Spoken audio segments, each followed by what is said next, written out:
Welcome to servant times YouTube channel. இந்த சேனலை இப்போ தான் ஃபஸ்ட் டைம் பார்க்குறவங்க இந்த சேனலை சப்ஸ்கிரைப் பண்ணுங்கள், பக்கத்தில் இருக்கிற பெல் ஐக்கனை கிளிக் பண்ணுங்கள்.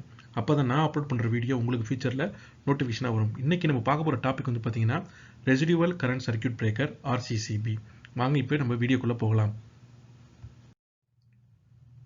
RCCB அப்படின்னு என்னென்னு பார்க்க போகிறதுக்கு முன்னாடி எர்த்திங்கோட அவசியம் என்ன, இந்த எர்த்திங் ஒயர் இருக்கும்பொழுது ஏன் ப்ரொடக்ட் டிவைஸ் செப்பரேட்டாக வேணும் அப்படிங்கிறத பார்த்துட்டு அப்புறமா பார்க்கலாம், சரிங்களா? ஸோ நார்மலாக ஒரு சர்க்யூட் வந்து பார்த்தீங்கன்னா கரண்ட்டை கடத்துறதுக்கு ஒரு ஃபேஸ் ஒயர் வேணும், அது ரிட்டர்ன் பார்த்து ஒரு நியூட்ரல் வேணும். அப்போ தான் வந்து எந்த ஒரு லோடுமே உங்களுக்கு க்ளோ ஆகும். பல்பாக இருந்தால் எரியும், உங்களுக்கு ஃபேனாக இருந்தால் ஓடும், சரிங்களா? ஸோ அதே மாதிரி பார்த்தீங்கன்னா இங்கே ஒரு ஃபேஸ் ஒயர் இருக்குது, ஒரு நியூட்ரல் ஒயர் இருக்குது, ஒரு எலக்ட்ரிக் எக்யூப்மெண்ட் நான் கனெக்ட் பண்ணியிருக்கேன், சரிங்களா? இப்போ நான் சர்க்யூட்டை நான் வந்து க்ளோஸ் பண்ணுறேன். அப்போ வந்து என்ன, உங்களுக்கு சப்ளை வந்து உங்களுக்கு லோடுக்கு போக ஆரம்பிச்சிடும். அப்போ ஆட்டோமேட்டிக்காக உங்களுக்கு வந்து பார்த்தீங்கன்னா அந்த எலக்ட்ரிக்கல் எக்யூப்மெண்ட்டு வேலை செய்ய ஆரம்பிச்சிடும். இப்போ வந்து என்ன பண்ணுறோம், ஒரு ஹியூமன் வந்து அந்த எலக்ட்ரிக்கல் எக்யூப்மெண்ட் பாடியை டச் பண்ணுறாரு, ஓகேங்களா? இப்போ இதில் வந்து பார்த்தீங்கன்னா எந்த ஒரு லீக்கேஜும் இல்லாதனால உங்களுக்கு ஒரு ஷாக் எதுவும் அடிக்கலை. ஏன்னா வந்து பார்த்தீங்கன்னா சிஸ்டம் வந்து ரொம்ப ஹெல்த்தியாக இருக்குது, சரிங்களா?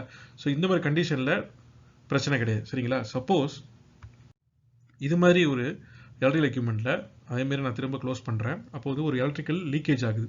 ஸோ லீக்கேஜ்னால் என்ன மீனிங் அப்படின்னா, ஒரு இன்சுலேஷன் ஃபெயிலியர் ஆகி பாடியில் வந்து உங்களுக்கு சப்ளை ஒயர் வந்து படுறது.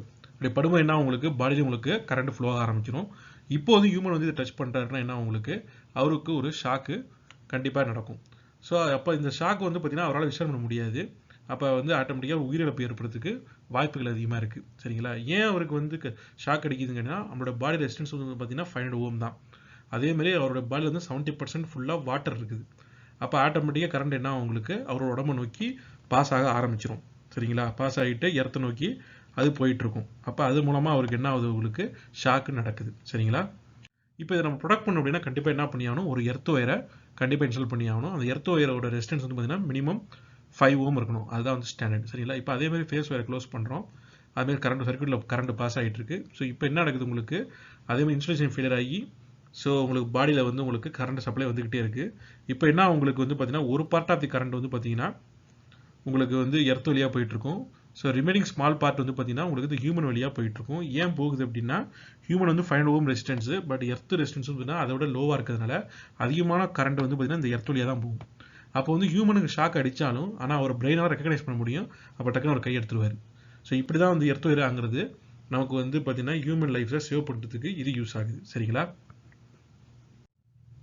சரி, இப்போ இந்த எர்த்திங் வந்து எப்படி நம்ம வீட்டில் அமைச்சிருப்போம் அப்படின்னா, ஸோ ப்ளக் பாயிண்ட் எடுத்தோம் அப்படின்னா, ஸோ இந்த ப்ளக் பாயிண்டில் வந்து பார்த்தீங்கன்னா ஒன்று வந்து பார்த்தீங்கன்னா லைனில் கனெக்ட் பண்ணியிருப்போம், இன்னொன்று வந்து நியூட்ரல் கனெக்ட் பண்ணியிருப்போம், சென்டரில் உள்ளது வந்து எர்த்தில் கனெக்ட் பண்ணியிருப்போம், சரிங்களா? இது இன்னொரு என்ன பண்ணியிருப்போம்னா, எந்த எக்யூப்மெண்ட் யூஸ் பண்ணுறோமோ அதோட பாடியில் இந்த எர்த் ஒயரை கனெக்ட் பண்ணியிருப்பாங்க. அயன் பாக்ஸ் வந்து அயன் பாக்ஸ் பாடியாக இருக்கும், அதுமாதிரி இண்டக்ஷன் ஸ்டவ்னா இண்டக்ஷன் ஸ்டவ் பாடியாக இருக்கும். ஸோ இப்போ வந்து ஒரு ஹியூமன் வந்து டச் பண்ணுறாருன்னா என்ன ஆகும், ஏதாவது ஷாக் நடந்தது அப்படின்னா அவருடைய ஹியூமனுக்கு வந்து சிவியாரிட்டி ரொம்ப கம்மியாக இருக்கிறதுனால அவர் வந்து உயிரை பொழைச்சிப்பார், சரிங்களா? ஸோ இது மட்டும் இல்லாமல் இந்த எர்த் ஒயர் இப்போ கான்டியூட் ஒயரிங் பண்ணுறாங்க இண்டஸ்ட்ரியில். கான்டியூட் ஒயர்னா ஒரு மெட்டல் பைப்பில் பண்ணுறாங்கன்னா அந்த மெட்டல் பைப் என்ன பண்ணியிருப்பாங்க, அதை வந்து எர்த்து பண்ணியிருப்பாங்க, சரிங்களா? வீட்டில் அதுமாதிரி என்ன பண்ணியிருப்பாங்கன்னா ஒரு எர்த்து ராடு ஒன்று ரெடி பண்ணியிருப்பாங்க. ஒரு GI பைப்பு வந்து பார்த்தீங்கன்னா ஒரு பூமியில் வந்து பதிச்சு வச்சுருப்பாங்க. ஒரு மீட்டர் வந்து பார்த்தீங்கன்னா கறி, ஒரு மீட்டர் வந்து பார்த்தீங்கன்னா உங்களுக்கு உப்பு, இந்த மாதிரி மாற்றி மாற்றி போட்டிருப்பாங்க. அந்த எர்த்தி எப்படி அமைக்கிறதுங்கிறது நான் செப்பரேட் இன்னொரு வீடியோவில் நம்ம பார்ப்போம் நம்ம. ஸோ இப்படி தான் அந்த எர்த்தி நம்ம வீட்டில் வந்து அமைச்சிருக்கோம், சரிங்களா? ஸோ அப்போ இந்த எர்த்துக்கு எதுக்காக யூஸ் ஆகுது அப்படின்னா, to prevent from the electric shock ஹியூமனோட லீவ்ஸ், அதோட மனிதனோட உயிரை வந்து காப்பாற்றுறதுக்கு இது பயன்படுது. அதுதான் இந்த எர்த் ஒயரை நம்ம யூஸ் பண்ணுறோம், சரிங்களா? சரி, இப்போ எர்த் ஒயர் தான் யூஸ் பண்ணுறோம், நம்ம ஏன் ப்ரொடக்ட் டிவைஸ் செப்பரேட்டாக வேணும், எதுக்கு இந்த RCCB வேணும் அப்படின்னு பார்த்தீங்க அப்படின்னா, ஸோ ஒருவேளை வந்து ஹியூமனே வந்து டச் பண்ணல அப்படின்னு வச்சுப்போம். அப்போ எர்த் லீக் ஆகிட்டே இருக்குது, எர்த் லீக்கேஜ் ஆகிட்டே இருக்குது. அப்போ என்ன, உங்களுக்கு எனர்ஜி கன்சியூம் அதிகமாகிட்டே இருக்கும். நீங்கள் அதுக்கு சேர்த்து என்ன பண்ணி ஆகணும், கரண்ட் பில் கட்டி தான் ஆகணும். இன்னொரு பக்கம் பார்த்தீங்க அப்படின்னா, இன்னொரு பக்கம் உங்களுக்கு கரண்ட் இப்போ ஃப்ளோ ஆக ஆரம்பிக்க அந்த இன்சுலேஷன் வந்து ஃபெயிலியர் ஆகிறது அதிகமாகிட்டே இருக்கும். ஸோ அப்போ நீங்கள் ஒரு கொஸ்டின் கேட்கலாம், அப்போ சர்க்யூட் பிரேக்கர் தான் இருக்குது, அது ஏன் ட்ரிப் பண்ணலை அப்படின்னா, சர்க்யூட் பிரேக்கர் வந்து சப்போஸ் 20 ஆம்பியர் பிரேக்கராக இருக்குன்னு வச்சுங்க, 20 ஆம்பியருக்கு மேலே போனால் மட்டும் தான் உங்களுக்கு என்ன, உங்களுக்கு அது ட்ரிப் ஆகும்.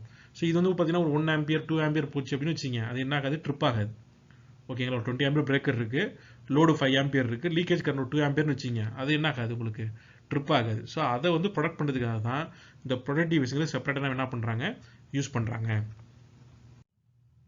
சரி, இப்போ RCCBனா என்னன்னு பார்ப்போம். ஸோ RCCB வந்து residual current circuit breaker.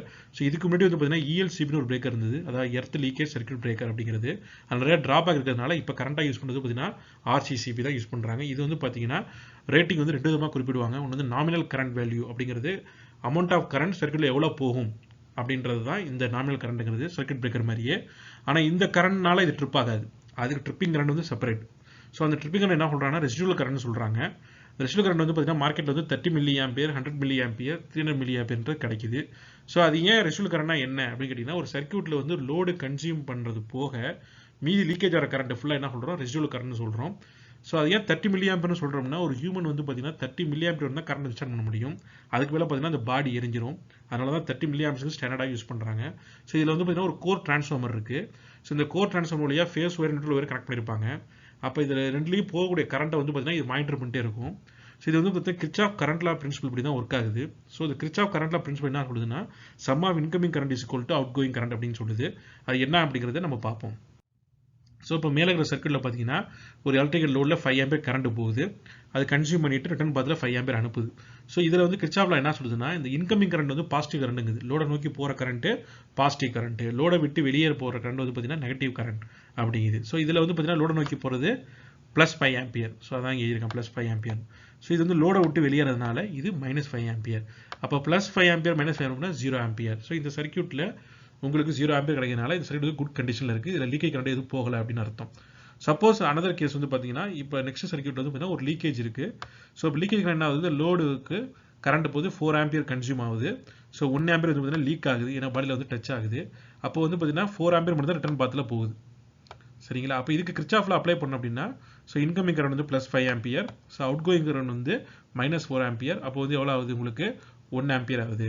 So இந்த ஆம்பியர் நான் ஏன் சேர்த்துக்கல அப்படின்னா, ஒரு சர்க்யூட்டுங்கிறது ஒரு க்ளோஸ்டு பாத் சர்க்யூட் தான். இது வந்து க்ளோஸ்டு பாத்துங்கிறது இதுதான் ஒரு க்ளோஸ்டு பாத், இதுக்குள்ளே போகிறது தான் கரண்ட். ஓகேங்களா?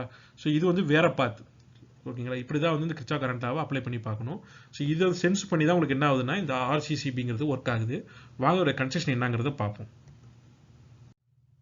ஸோ இதுதான் வந்து பார்த்தீங்கன்னா RCBயோட கன்ஸ்ட்ரக்ஷன். இதில் வந்து பார்த்தீங்கன்னா ஒரு அயன் கோர் இருக்குது. சரிங்களா? இந்த அயன் கோர் வந்து என்ன பண்ணியிருக்கோம் அப்படின்னா ஒரு ஃபேஸ் ஒயர் வழியாக இன்புட்டாக கொடுத்துருக்கோம். அதுமாதிரி நியூட்ரல் ஒயரில் ஒரு இன்புட்டாக கொடுத்துருக்கோம். இது இல்லாமல் வந்து பார்த்தீங்கன்னா ரிலேக்கு ஒரு காயில் இருக்குது. ஸோ இந்த ரிலே வந்து பார்த்தீங்கன்னா இந்த ஓப்பன் அண்ட் க்ளோஸ் சுவிட்சை வந்து கண்ட்ரோல் பண்ண போகுது. ஓகேங்களா? இதான் அதோடைய கன்ஸ்ட்ரக்ஷன். இப்போ வந்து என்ன பண்ணுறோம், இந்த சர்க்யூட்டை க்ளோஸ் பண்ணுறோம். ஸோ க்ளோஸ் பண்ணும்போது பார்த்தீங்கன்னா இந்த சர்க்யூட் வந்து குட் கண்டிஷனாக இருக்குது. அப்படின்னா என்ன மீனிங்னா, இங்கே 5 ஆம்பியர் போகுது. ஸோ அது ரிட்டர்ன் கரண்ட் 5 ஆம்பியர் வருது. ஸோ கிர்ச்சாஃப் லா கரண்ட் படி பார்த்தீங்கன்னா +5 ஆம்பியர் -5 ஆம்பியர் 0. அப்போ இந்த காயில் எதுவுமே இன்டியூஸ் ஆகாது. அப்போ இந்த ரிலே எதுவுமே ஆப்ரேட் பண்ணாது. சர்க்யூட் வந்து ஒர்க் ஆகிட்டே இருக்கும். சரிங்களா? சப்போஸ் வந்து பார்த்தீங்கன்னா உங்களுக்கு ஃபால்ட் கரண்ட் அக்கர் ஆகுதுன்னு வச்சுப்போம். சரிங்களா? இப்போ நாங்கிறத பார்ப்போம். ஸோ அதேமாதிரி க்ளோஸ் பண்ணுறேன். ஸோ ஒரு லீக்கேஜ் கரண்ட் இந்த இடத்துல உங்களுக்கு வர ஆரம்பிச்சிடுச்சு. இப்போ என்ன ஆகுது, உங்களுக்கு சர்க்யூட் வந்து அப்நார்மல் கண்டிஷனில் இருக்குது. ஸோ இப்போ வந்து என்ன ஆகுது, +5 ஆம்பியர் சர்க்யூட்டுக்கு போகுது, 4 ஆம்பியர் கன்சியூம் பண்ணுது, மீதி 1 ஆம்பியர் உங்களுக்கு கிரவுண்ட் ஆகிட்டு இருக்கு. அப்போ இந்த இடத்துல வந்து பார்த்தீங்கன்னா +5 - 4 ஆம்பியர் பார்த்தீங்கன்னா 1 ஆம்பியர் வந்து எக்ஸஸான கரண்ட்டு இருக்குது. அப்போ ரிலே வந்து என்ன ஆப்ரேட் ஆகி உங்களுக்கு ஆட்டோமேட்டிக்காக சர்க்யூட்டை டிஸ்கனெக்ட் பண்ண வச்சிரும். சரிங்களா? இப்படி தான் வந்து பார்த்தீங்கன்னா ஒரு RCCBங்கிறது ஒர்க் ஆகிட்டு இருக்கு. RCCBயோட டைப்ஸ் வந்து பேஸ்ட் ஆன் போல்ஸ் பார்த்தீங்கன்னா 2 போல் RCCB இருக்குது, 3 போல் RCCB இருக்குது, 4 போல் RCCB இருக்குது. சரிங்களா? நெக்ஸ்ட் வந்து பார்த்தீங்கன்னா types of RCCB based on the current wave form. இது என்ன அப்படின்னு கேட்டிங்க அப்படின்னா, டைப் ஏசின்னு ஒன்று இருக்குது. இது வந்து என்ன அப்படின்னா, இது வந்து பியூர் அல்டர்னேட்டிவ் கரண்ட் வர இடத்துக்கு மட்டும் தான் நம்ம யூஸ் பண்ணி ஆகணும். சரிங்களா? சப்போஸ் வீட்டில் இன்வெர்ட்லாம் யூஸ் பண்ணுறீங்கன்னா அந்த இடத்துல யூஸ் பண்ண முடியாது. ஏன்னா இன்வெர்ட்டில் வந்து பியூர் சைன் வேவ் வராது. சரிங்களா? அந்த இடத்துல இந்த டைப் யூஸ் பண்ணக்கூடாது. ஸோ அதுக்கு வந்து பார்த்தீங்கன்னா டைப் ஏ அப்படின்னு ஒன்று இருக்குது. இது வந்து ஏசி அண்ட் பல்சேட்டிங் டிசி. சரிங்களா? இப்போ இன்வெர்ட்லாம் யூஸ் பண்ணுறீங்க இல்லையா, அந்த இடத்துல டைப் ஏ யூஸ் பண்ணலாம். ஸோ இப்போ நம்ம வீட்டில் வந்து டைப் ஏ யூஸ் பண்ணுறது நல்லது. அதுமாதிரி பார்த்தீங்கன்னா நெக்ஸ்ட் வந்து டைப் பி அப்படிங்கிறது இதுவுமே அல்டர்னேட்டிவ் கரண்ட், அதாவது சில இதில் ஃப்ரீக்வன்சி வந்து வேரி ஆகிட்டே இருக்கும். விஎஃப்டி கண்ட்ரோல் இந்த மாதிரி யூஸ் பண்ணுறீங்க அப்படின்னா அதுக்கு இந்த டைப் பி யூஸ் ஆகும். இது வந்து பார்த்தீங்கன்னா alternative current, pulsating DC, direct current, pure DC, இதுக்கு எல்லாத்துக்குமே யூஸ் பண்ணலாம். அதுமாதிரி டைப் எஃப்ங்கிறது ஸ்பீட் டிரைவ்க்கு யூஸ் பண்ணுறது, விஎஃப்டி கண்ட்ரோலு. ஸோ அந்த மாதிரி இடத்துக்கு நம்ம யூஸ் பண்ணலாம். நார்மலாக நம்ம வந்து டைப் ஏ யூஸ் பண்ணாலே போதுமானது நம்ம வீட்டுக்கு. சரிங்களா? சரி, இப்போ இந்த RCCB எப்படி கனெக்ட் பண்ண சர்க்யூட்டில் அப்படின்னா, நம்மளுடைய மெயின் டிஸ்ட்ரிபியூஷன் பாக்ஸில் ஃபஸ்ட்டு ஒரு மெயின் MCCB வைப்பீங்க, MCB வைப்பீங்க. அதுக்கு அடுத்தது தான் என்ன பண்ணணும்னா RCCB கனெக்ட் பண்ணணும். மாற்றி கனெக்ட் பண்ணக்கூடாது. ஃபஸ்ட்டு MCCB MCB வரணும். ரெண்டாவது தான் என்ன பண்ணணும், உங்களுக்கு 2 போல் RCCB வந்து, அதாவது 2 போல்னா 2 போல், 3 போல்னா 3 போல், என்ன சர்க்யூட் ரெக்யர்மெண்ட்டோ அது இந்த மாதிரி யூஸ் பண்ணிக்கணும். சரிங்களா? இது வந்து 4 போலில் உங்களுக்கு கனெக்ட் பண்ணி காட்டியிருக்கேன். ஃபஸ்ட்டு MCB, ரெண்டாவது தான் RCCB இருக்கணும். ஓகேங்களா? Next RCCB trouble shooting. So இப்போ RCCB வந்து இன்ஸ்டால் பண்ணியாச்சு. இது வந்து இப்போ எப்படி கரெக்டாக ஒர்க் ஆகுதான்னு செக் பண்ணணும் பார்த்தீங்க அப்படின்னா, ஸோ இந்த RCCB வந்து பார்த்தீங்கன்னா டெஸ்ட் பட்டன் அப்படின்னு ஒன்று இருக்கும். இந்த இருக்குங்களா, இந்த டெஸ்ட் பட்டன் என்ன பண்ணணும், நீங்கள் சர்க்யூட்லாம் இன்ஸ்டால் பண்ணதுக்கப்புறம் என்ன பண்ணணும், அதை ப்ரெஸ் பண்ணணும். ப்ரெஸ் பண்ணும்போது என்ன ஆகும், உங்களுக்கு ஆட்டோமேட்டிக்காக ட்ரிப் ஆகும். ஸோ அப்படி ட்ரிப் ஆகிட்டுனா என்ன அர்த்தம், உங்களுக்கு இந்த RCCB ஒழுங்காக இருக்குது அப்படின்னு அர்த்தம். சரி, சப்போஸ் வந்து பார்த்தீங்கன்னா ஏதோ ஒரு இடத்துல வந்து உங்களுக்கு லீக்கேஜ் இருக்குது, அப்போ இந்த RCCB ட்ரிப் ஆகுது அப்படின்னா எப்படி, எந்த இடத்துல வந்து ட்ரிப் ஆகிருக்கு அப்படின்னு நம்ம எப்படி கண்டுபிடிக்கிறது அப்படின்னா, நார்மலாக வந்து பார்த்தீங்கன்னா ஸோ MCBக்கு அடுத்து இந்த RCCB இருக்கும். இந்த RCCBக்கு அடுத்து என்ன பண்ணுவீங்க அப்படின்னா டிஸ்ட்ரிபியூஷன் உங்களுக்கு சர்க்யூட் பிரேக்கர் தனியாக இருக்கும் இண்டிவிஜுவலாக. சரிங்களா, அப்போ என்ன பண்ணுங்க, எல்லா டிஸ்ட்ரிபியூஷன் பேனலோட சர்க்யூட் பிரேக்கரை ஃபுல்லாக ஆஃப் பண்ணுங்க. ஆஃப் என்ன பண்ணுறீங்க, ஒவ்வொன்றா எனர்ஜைஸ் பண்ணுங்க. எந்த பிரேக்கர் எனர்ஜைஸ் பண்ணும்போது உங்களுக்கு ட்ரிப் ஆகுதோ ஸோ அந்த சர்க்யூட்டில் மட்டும்தான் உங்களுக்கு என்ன ஆகுது, எர்த்து வந்து லீக்கேஜாக இருக்குன்னு அர்த்தம். அப்போ நீங்கள் என்ன பண்ணணும், அங்கே வந்து ஒரு ஃபேஸ் வேரியன்ட் வரைக்கும் மெக்கரால் நீங்கள் மெஷர் பண்ணிங்கன்னா இன்சுலேஷன் ரெசிஸ்டன்ஸ் வந்து ஹையாக காட்டணும். அப்படி ஹையாக காட்டலை அப்படின்னா அந்த 2 ஒயரில் தான் உங்களுக்கு என்ன இருக்குது, லீக் இருக்குன்னு அர்த்தம். அப்போ நீங்கள் என்ன பண்ணணும், ஒவ்வொரு லோடுக்கும் போகிற ஒயரை வந்து பண்ணணும் செப்பரேட்டாக என்ன பண்ணணும், நீங்கள் மெக்கரை வச்சு டெஸ்ட் பண்ணணும்.